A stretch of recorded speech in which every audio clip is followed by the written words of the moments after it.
That didn't take long, did it? Thanks, Jeff. Thank you very much. Play and see if it works at least. Here we go. That's what I want.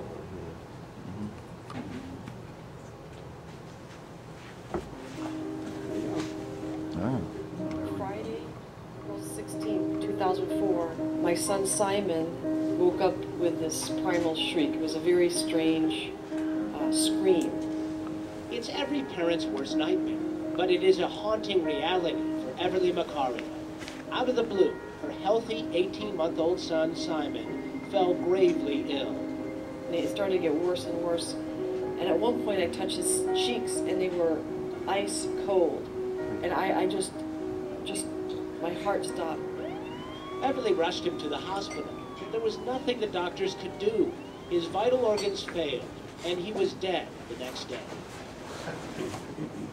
Doctors later determined Simon had been ravaged by the deadly staph infection known as methicillin-resistant Staphylococcus aureus, or MRSA. Each year it infects 65,000 Americans, killing more than 19,000 of them, leaving a path of pain and sadness. And now the frustrating search for a way to control the MRSA epidemic has moved off the planet to a sophisticated laboratory in space. I think we've identified, you know, the real #1 opportunity to utilize the International Space Station. Entrepreneur Tom Pickens is chairman of the Austin-based company called Astrogenetics. 3, 2, 1, 0. The company, once known as SpaceX, has 25 years of experience flying scientific experiments in space on the shuttle and space station. Astrogenetics is sending MRSA and other bacteria to the station because it may be the best place on or off Earth to see the genetic guideposts that can lead researchers to vaccines. We can do experiments that remove the effects of gravity and treat it as a controllable variable. And you never know what kind of amazing scientific discovery or what important exploration element would come from that work.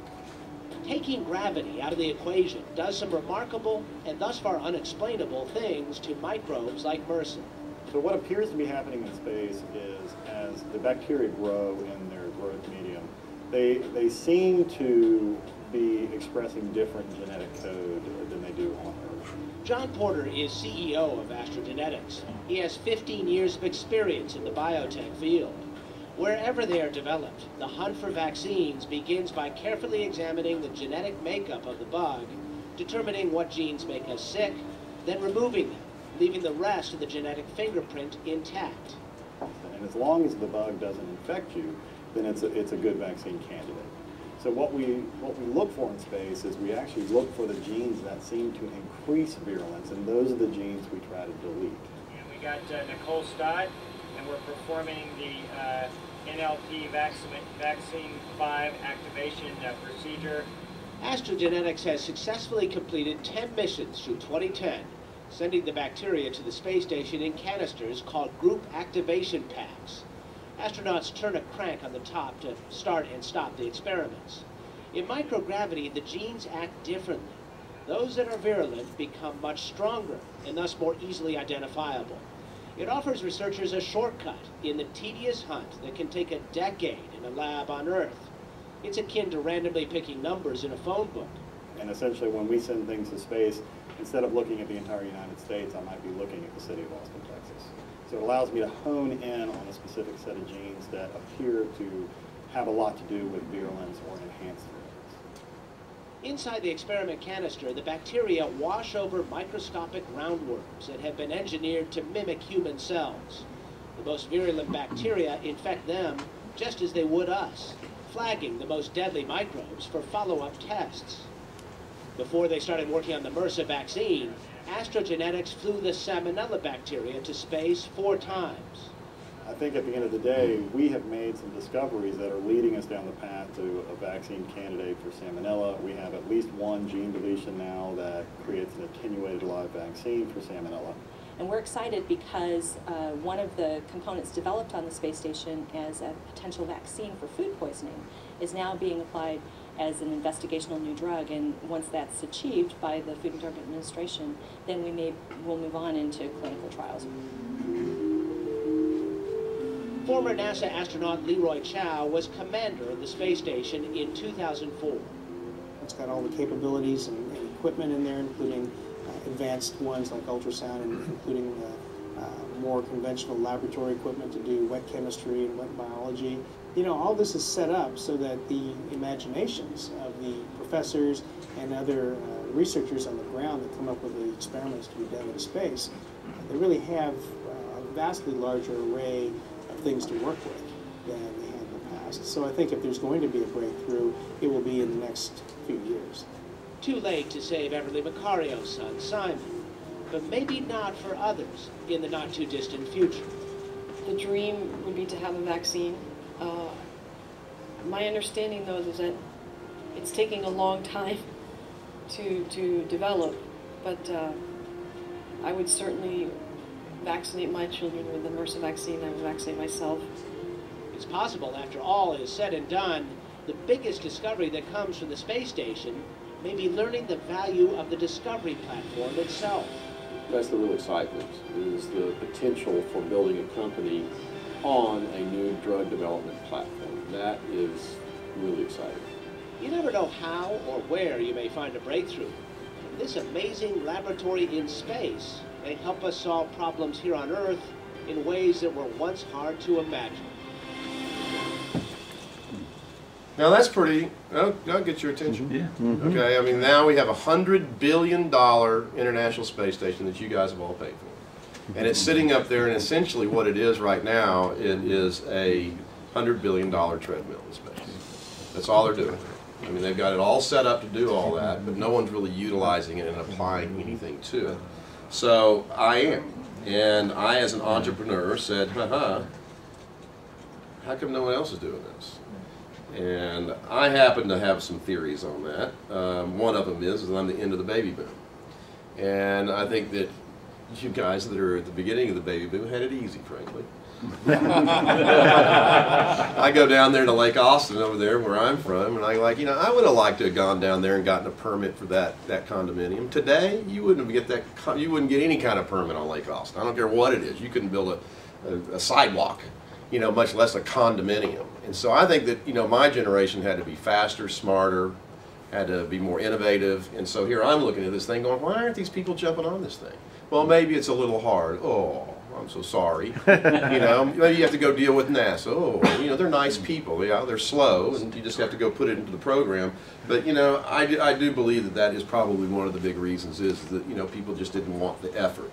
And when I got over to NASA, let me tell you, they were doing everything they could to, make you go away. They don't like anybody from outside government really dealing with them. So I'm going to run this real quick. And this tells you what it is. So what I'm here to do is I'm here to introduce you to space opportunities, okay? And and outside of the cost plus world, there's not a whole lot of them, so you have to invent them. So we've invented two, actually, and this is now a continuation of that one. And now I'm going to show you what's out there in this. The space station will permit quantum leaps in our research and science. Okay. Oh, cool. Yeah, that didn't give me the video, though. I don't know why I didn't do that. Let's see. Okay, so I'm going to So it's not falling apart. adjust. It's not coming apart up there with all that. No. It's just static. It's No, it'll be there till safe. 2020. Okay, so astrogenetics, we ended up cutting an SAA with NASA that we flew the 12 times on shuttle, and then shuttle was retired. Now everyone's, well, how are you going to go do that again? I was like, okay, I want to go to Russia. So I went over to Russia, and I'm over there. I go there every 6 weeks. I went 7 times. God, you guys, can't even begin to tell you what that's like. I mean, these people, and I was trying to do something kind of entrepreneurial. I said, I don't want to pay for my flights up there, Russians. I will cut you into astrogenetics, the deal. And because these flights are so expensive. My flights on the shuttle was $3.5 million a piece. I got all 12 of them for free. So I got used to that. I don't want to pay for this stuff. And I think that station's hungry enough for something entrepreneurial to occur that I can go pull this off. I can go in there and say, hey, Russians, I'll give you licenses on certain drugs that you guys can then take credit for of having done something magnificent in space, which space is the real super heritage over there. They don't have a lot of wins, but one of them is Gagarin and the first guy in space and Sputnik and all that. So they're big on space wins. I got to tell you, the whole Russian culture is all about space. It's kind of space, ballet, the Olympics, and vodka. So anyway, space is a big one. I'd say it's in the top 1 or 2 anyway. So I went over there and I tried to appease of that, and then it started going on, and I have this guy who's a business guy, translator, Vladimir Fischl, who's magnificent, and he's on my side, and I said, why is this taking so long? He goes, well, you should pay him cash. You would have had it overdone in like 2 meetings. He goes, but you're doing a barter thing. He goes, you know what these people used to do is that back in the Soviet era, which all the people are in the room right now are all Soviet era people, and they're very used to it, is you went into barter world. I go, okay, give me a little more than that. And Vladimir's from Russia, from Minsk. And he said, well, I'll tell you what happened to us. If you wanted something like, you know, toilet paper and meat and cucumbers and broccoli, you'd put that down on this sheet of paper where you'd put all this stuff down, you'd check these boxes, and then you'd go down to the commissary at the end of the month or the end of the 2 weeks, I think it was, and you would go down there and then you would you'd go down there and you'd go find the stuff that you check the boxes for, and you'd have a little box over there that would be your box, and you walk over there and he says, you know, you wanted a cucumber, you wanted broccoli, you wanted some lamb, and you know, you wanted some toilet paper, and you went over there and you had a cinder block and 1 ballet shoe. He goes, now what do you do? He goes, well, you had to go out to the whole network in the Soviet Union and say, who needs 1 ballet shoe? Somebody has another ballet shoe, and I got a cinder block. Does anybody have a hole in their building? And then you would start bartering, and because the transportation was for free, he said, we'd get on a train and go for, you know, half a day to go take that cinder block and go get the other ballet shoe. Now I got a pair of ballet shoes. Now I can go trade that for some lamb somewhere else that may take me 3 weeks later to go get. These people are all about barter.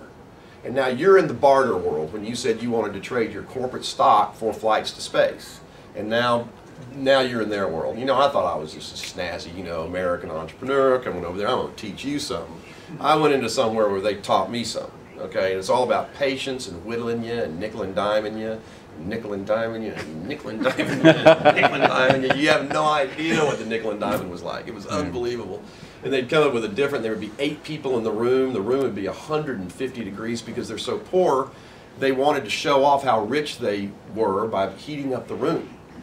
And it wasn't because they were trying to get you all sweaty or anything. They really thought that that's something, you know, they weren't used to, is to have rooms that were really super warm like they have today. And so you just be in there sweltering, you're taking your tie off, and they have 8 people there. I have no idea what 7 of them did. I know what Alexander Durechin did, who was my lead guy, but I don't know what any of the other people did. They said they were like, I don't know, one of them, you know, they were like economists. And I'm like, okay, why are they in this room as an economist? You know, I need attorneys in here. This is an agreement that we're doing, and you know, I don't need an economist. I don't get it. I never did get what everybody did. So it seemed very nice people, but that went on and on and on. And then they said, okay, let's go over. I need to see my laboratories that I'm going to be preparing my samples on. Let's go off and see where that's going to be like. So I went off to Kazakhstan, which is where the old military base was that the U-2 didn't, you know, saw for the very first time. There's actually a Baikonur. There's 2 Baikonurs, which is the town that supports the military base. This Baikonur was a new named Baikonur, where the other Baikonur was 400 miles away, because if you were going to go bomb that Baikonur in the Cold War, then you were going to bomb the wrong town. So they named another town Baikonur in order to, like, you know, trip us up, you know, whatever. And we didn't even know this base was even there until the U-2s went over and saw that there was a whole bunch of launch platforms that you could be easily seen from that height. And I went out to this old base. It looked like a Nevada abandoned Air Force base that we abandoned in 1954. I mean, it was just awful. All the buildings were broken down. We landed on a runway that, you know, had been tarred. You know, it was a cement runway that they just kept tarring. And you know, you had in Baikonur, you have, you know, plus 110 degrees in the summertime, and you know, probably, you know, 10 below in the winter time. So, you know, here's this contraction, expansion of this, you know, cement blocks, and these guys, the way they repaired it, they just put a whole bunch of tar all over it. I mean, it was the bumpiest ride once you landed I've ever been in my entire life, including a soft airfield. So anyway, it was all just broken down. We went out there, we went to these laboratories, and they're actually okay. They weren't like our laboratories, but they were sufficient. And we checked them all out. And while I was out there, we were flying 2 astronauts at that very time. And so all the people at NASA that I was over there talking to about, all the relationships I've built with them saw me. And we go to these things where the astronauts are all kind of, highly regaled, and there's a whole bunch of press conferences before they fly, and we were out there for that. We were there for a Soyuz launch.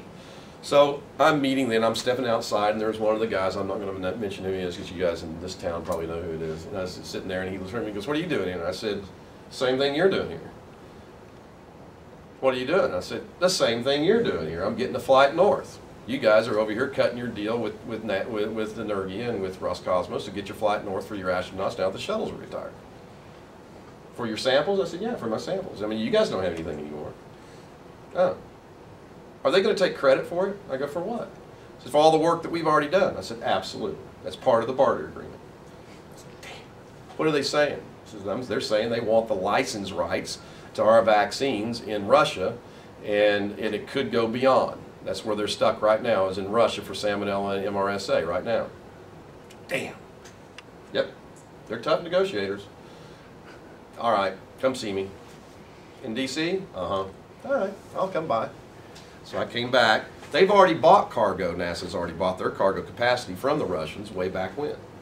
So I went in there and I just signed a 48 launch.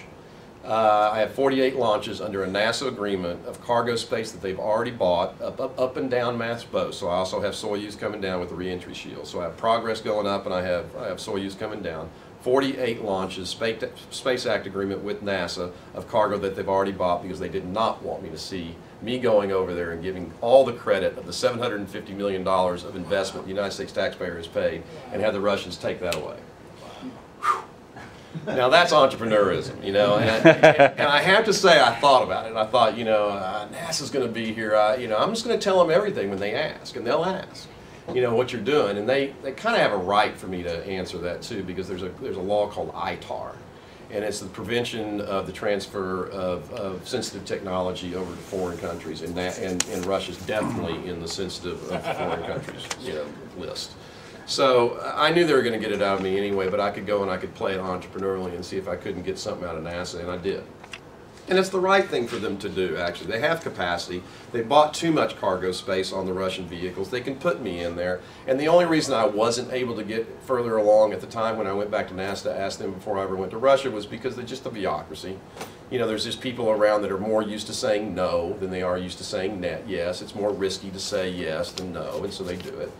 And there's no payoff for them. I mean, they don't get a bonus or anything for saying yes, and they just kind of, risk their reputations typically, and so they say, no. And you got to, get through that. So I got entrepreneurially, I got that done. Now, that's AstraGenetics. Where we are in terms of investment on AstraGenetics. SpaceHab. I took that company. It had way too much debt. I pushed all of my debt down. I got rid of all the stupid real estate, all the leases, and everything done, and I pushed all the equity. My public shareholders ended up with 6.9% of the company. Otherwise, they would have had zero. It was a busted company.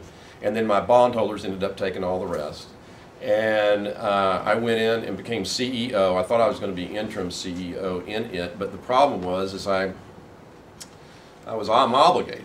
I mean, I told the bondholders that they're going to get out and then some. That was the deal.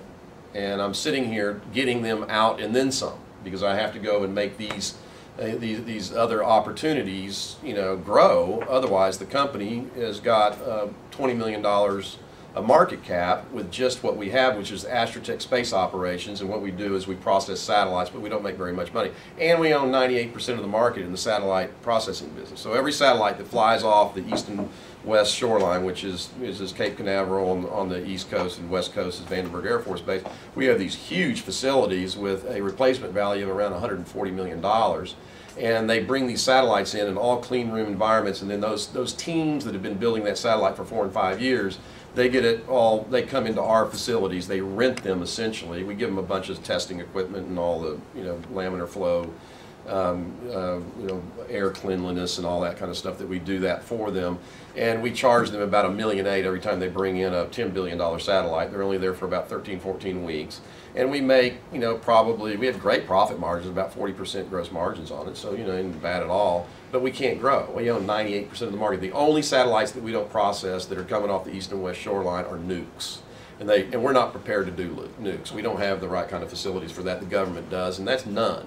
I mean, those are the deep space probes like Voyager. Those are nukes. There's like, you know, one every 4 or 5 years that go off that are nukes. All the ComSats have gone offshore to Russia because it's a lot cheaper. Elon Musk might bring those back with SpaceX. Who knows? We'll see. But in the meantime, all I've got is just military, NOAA, NASA, government satellites that are off the east and west shore. And that's maybe, you know, 8 to 12 satellites a year is about all I process. So we get $25, $30 million in revenue. We make about 10, net. And now what are you going to do if you own 98% of the market? And I've got these bondholders that I sat in rooms like this saying, I'll do, and, you know, you guys will end up making a bunch of money. You know, I gotta see it out. And so it's not my first choice to have to sit inside this company that's a public company that's a pain in the rear and do this, but I made a commitment and I'm sticking with the commitment. So anyway, so I invented this company, Astrogenetics. I got to see it through. What I'm looking for in Astrogenetics right now is I'm looking for a CEO. I've put all the space part together. I've got all the mechanics of how you get up there. I got all the hardware. That $40 million is my hardware costs $40 million. I didn't pay for it, NASA did, but I get to use it. But I got all of the safety and review and all the engineers that put all that stuff, and it's not an easy thing to go slap an infectious disease into a space capsule and fly it north under 4.5 Gs and bring it back again, you know, with all that going on as well, and have everybody say okay. You know, you got safety and review at NASA, you have Energia, you have all the international partners that are all looking at what you're doing because it could kill their astronauts too. I've put all that together. What I don't have is I don't have the science side. I don't have the, I've been cobbling together using these, you know, these PIs and PhDs that I've kind of got around in kind of a virtual world. It needs to turn into a biotech company, and then it needs to go out and raise money like a biotech company typically does.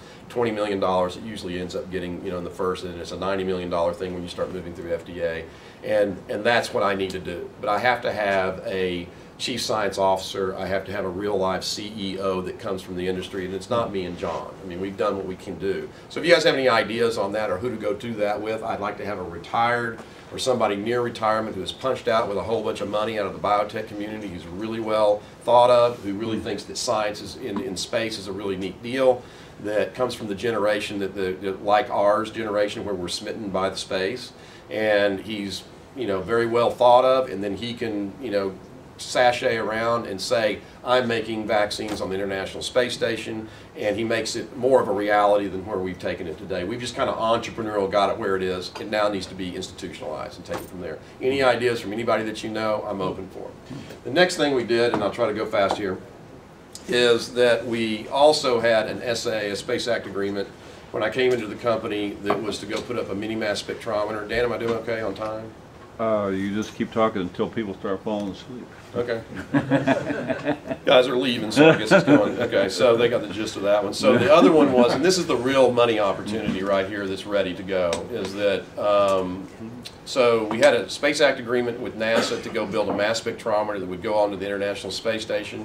It was supposed to do air quality monitoring, which is a big deal now that you have international partners. You don't know what they're sending up there. And NASA's frightened big time about that. Well, NASA stays frightened. I mean, they're all about their astronauts and their safety of their astronauts because they know they get funding taken away every time they end up losing them. So they don't want any of that happening. And they love their astronauts. And in addition to that, that whole agency is kind of built around astronauts, to be honest with you. People can't see that from the outside, but from the inside, it is very much that way. And so they want to monitor that air quality up there, because if you get something, you know, floating around, it moves through that station. In microgravity, this is really weird that you don't know, is that you breathe out, and if you don't have gravity, then you don't have convection, where hot air goes up and cold air comes down, and so you'll just breathe your same air. So you'll hyperventilate. Right, big problem. So what they do is they just, 65% of all the power on stations moving air. And when you look at those women up there that don't cut their hair's floating because they're moving that air past their faces as much as they possibly can. Well, that also can take contagious diseases too. That also can take something that might be venting off. Now, when they go put their oxygen generators in, they replace about every 3 months when they come up there. Those things have a spike of 26% additional oxygen before they settle down again, and that creates an over-oxygenated environment, which means oxidation, which means all the metal parts are now oxidizing, which could get into the air, and you got, you know, the Japanese oxidizing, you have the Germans oxidizing, and you could have a party, and that party might be a, you know, something that would kill you. So that's circulating around up there. They want some way to do the monitoring of the air in trace levels. That's a mass spectrometer. Mass spectrometers are this big. They take an hour and a half to calibrate every single time. You've probably seen one over at NIST, and they've got mass spectrometry, and they have a whole index of them. And they're really sensitive pieces of equipment. The best way I explain a mass spectrometer is if you want to know what's inside Coca-Cola, you can put it into a mass spectrometer and tell you exactly what's inside Coca-Cola. So it's not trade secret anymore with these new devices like this. Well, these things have been around 10, 15 years. But anyway, they're big. They're run by PhDs in big laboratories that are clean room laboratories with vibration tables on them, you know, marble vibration tables. They're very, very sensitive pieces of equipment. They want us to send one up to the International Space Station. Well, you know, the station's not a place to have a mass spectrometer, and we had an SAA to go build one to do that, and these guys had kind of, by the time I got in there, they were kind of like flailing around a little bit. But they had actually chosen a pretty good technology that came out of Oak Ridge Laboratories that use a cylindrical ion trap that you can theoretically miniaturize, and they were trying to do it with a bunch of space aeronautic engineers.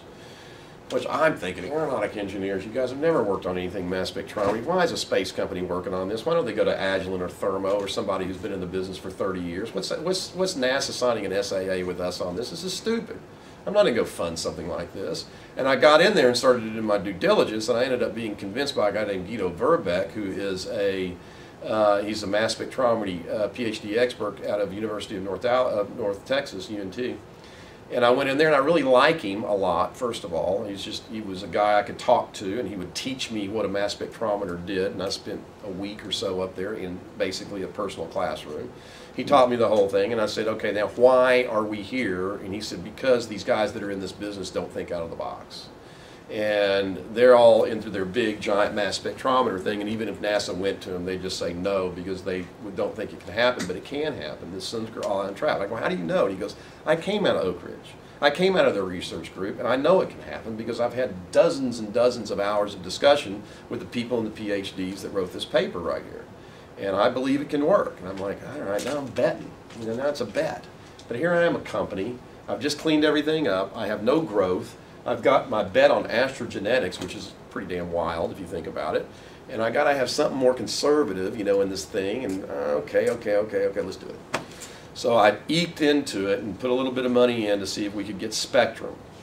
Well, it turns out these avionics engineers are brilliant. I mean, I have to say one thing about NASA and the space industry. They really, really, really know how to train engineers. They're great at it. And the people that attract to the space industry are the guys that like to be on the edge. They don't want just I'm going to go make some consumer product and it's going to be a dog that barks or something that sells at Christmas time. They want to do something that's really on the outer edge, and the avionic guys especially. And so they ended up being attracted to that industry, and then they were attracted to SpaceHab because it was the only entrepreneurial company in the business, and it gave up equity. They actually had equity. I mean, Boeing, if you got equity from Boeing, it wouldn't appreciate ever. You know, just what it is. And so these guys were an entrepreneurial company that actually had growth at one time, and they're giving up equity, which would attract the better guys, as you would expect. So I had these guys around me, and I was like, okay, fellas, you know, what did you do? And I qualified all of them. I said, you guys are smart fellas. Let's go ahead and make the bet.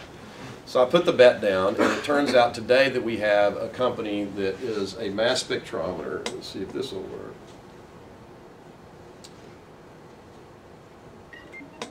Yeah. So this just goes through real quick. MS to the N is a big deal. Less than 2 seconds. These machines take, you know, 20, 30, 40 minutes to make an analysis. Ours is less than 2 seconds. That's a breakthrough right there alone. We're itty bitty. These things are 200 pounds. They look like an old Urmana microwave oven. That's old first ones that are giant. Mine's this big. Itty bitty. That's our spectrum. That basically looks like a NIST spectrum that you would see off of a Thermo Polaris or something like that. A nice big mass spec that they usually run analysis on. It's a benchmark. We're under 15 pounds, which means that we can be handheld, so we can go up. And that thing that they got at the, here's my trap. It's a killer. So we bring it in and we excite it with radio frequency. We bring up that radio frequency, and then those things oscillate, and then they kick out once they hit it. And we know that when it hits the channeltron at the end, we go back and look at the radio frequency, and they say, "What are you?" And it says, "You're benzene." And that's your, and then you're that peak right there. So we can do You know, the airport's the big one. They use ion mobility spectrometry right now at the airport. That doesn't work, by the way. The thing that they wipe your briefcase with, forget it. They're just wasting your time. It doesn't do. It can't tell the difference between perfume or explosives or shoe polish or or lotion. If somebody grabbed it in lotion, it'll see the same thing as an explosive. So it doesn't work. TNT, we can go look and we can see IEDs. In the medical field, you can breathe into it, and we can tell certain things out of your exhale, including cancer, by the way, lung cancer we can tell. That's kind of neat. That's environmental screening. They don't know what they've got. There's a, there's a spill, train crash, and now you've got a bunch of tank cars laying over. What do you got? I don't know if I need to evacuate a whole neighborhood or not. And so they have a handheld that you run down and you can tell what that is. This could go into like post offices and things. If there's any contaminants there, you can find out about it in a hurry. So there's a whole bunch of terrestrial applications for it.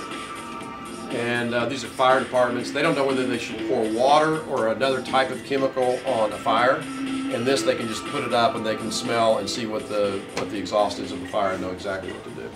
So anyway, that's First Detect. We are out with a current PPM right now on First Detect. And we are raising money for it. Now, it's not really, it's not really that I need the money because I have a public company that can supply it, but I did this. I took $1.8 million from the ETF fund, which is a technology fund out of Texas. And they gave me a convertible note. And then the conversion of the note goes into the company based on the first investor in. That was 2 years ago when the value of the company was probably, $10 million or something. I have 9.9 in it right now, so I got 10 million in it now. But this is back when I had like 2 in it. It was very little. They put $1.8 million into it, but then they only convert on the very first dollar that comes in. That's what their conversion price is set on. I've been putting that off while I build value. Everybody would, right? So I put it off and put it off and put it off. Well, then there's a timeline on it, and I got to get it done in 6 months. So I got to bring somebody in with at least $500,000 within the next 6 months. So I'm looking for $1 million, and I'll give you a good deal, but I don't want to give you too good a deal because that's the same deal that the ETF fund gets to. But I think the value of the company is probably today easily $30 million. The markets I've identified are in the billions. Our profit margins on each unit, if we sell it for $45,000, $50,000, we can build the unit for $12,000. So I got $30,000 of margins in it. The TSA, the CIA, the other people in classified world really want to buy it, and then also the laboratory markets and all the environmental markets and everything. The company, probably in 3 years is a $300 million company, just on pretty conservative numbers. The company's worth today easily 30. It'll probably be bought out by one of the big boys in the next year, and I'll probably sell it to them between 60 and 100. And I'm putting a $30 million value on it right now and raising $1 million. So that's First Detect, and that's the only opportunities you should ever look at in the space industry. By the way, I know them all. It's neat to listen to people talk about them.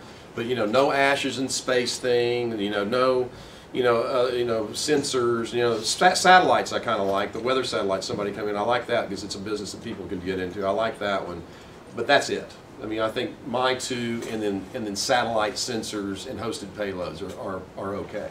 Everything else is squirrely. There you go. Any questions? Do you know Greg Olson? One of the 3 guys that flew up on the Citizen? I've reached out to Greg Olson one time, and he said he didn't want to have any involvement in astrogenetics, because he's also a doctor. Okay, he has $1 million. Yeah, but he said he's over in South Africa. He's got a winery over there. He doesn't want to fiddle. He's retired. He said, "Sounds interesting. Good luck. I'm not going to do it." Okay, that's all I got. You know the space industry, you know a guy named Mark Albrecht, who used to be, I'm looking at him at LinkedIn, he used to be the head of the International Launch Systems of Lockheed. That's now called ULA, United Launch Alliance. He's long gone. He was the head of it for a while. Yeah, that's a cost-plus thing world, and I'm not going to go play over in that world. Right, you were looking for a chairman for your earlier company. Right, but I want a biotech. I got all the launch guys I could ever want. Okay, I don't want that. I want to now turn it from the launch. I got all that mechanics put together. That's hard. And those guys would have never, a biotech guy would never understand how to do integration and deal with NASA and stuff. I got all that piece together. Now I need to bring in the other. Understood. Monoclonal antibodies that Chris was talking about for your vaccines. in all those science projects that you looked at, did you have those growing up there? That is what we go up there with. That's it. That is. We do infectious biological diseases. Is what, with the monoclonal. I mean, yeah. There's no other. So you should use our human monoclonals because they're going to be far superior having natural glycosylation. And because it's so much more efficient to do it this way, you don't have to go with just a monoclonal. You don't have to go with polyclonal, but you can go with multiple epitopes. And the natural immune system works with multiple antibodies. It doesn't. Your body doesn't just make one antibody and then say, "Oh, job done." It keeps, it keeps making them against the threat, and then it's much more efficient that way. Well, then I need a CSO really bad. Because everything you told me, if I had a CSO, I would say, oh my gosh, you have to call Chris up and you have to talk to her about all this. Okay. Because she brought something up that I have no idea what you're talking about. I'm an engineer. I put together all the engineering part and I've cobbled together all the science part. That's all I've done. And I've used $750 million of investment that NASA's put in to go pick through it and go find something of value. That's it. I'm not going to represent myself anything The exactly. other reason why I think it would be a good idea to use this is the next generation. Perfect. Okay, we need to know all about this, and I absolutely take special note. Now, John Porter does come from the medical background, or from the biotech background, and I'll put him in touch with you. Chris and I know another guy together who just about perfectly fits your profile. Let's chat. Okay. Yeah, Tim Palura. Have you heard that name before? He's about to cash out of this immunome deal, which he raised some money for. So it's in the same space of human antibodies. Right. You have to just lure him with cash. I'm all over it. I want some guy who's. I want some guy who's still, he's not punched out, and then he's all got his winery in South Africa, and. Would he be Russian? No. No. See you guy. No, Russian. I know Russians too well to answer that question. The last thing I want. I won't have my trousers on when he's done with me. Okay, all right. Okay, well let's thank our guest speaker with some applause. Thank you. I know it went along a little long, but I wanted to make sure you didn't make an investment in the space industry. Well, this is a biotech with just a virtual lab floating around.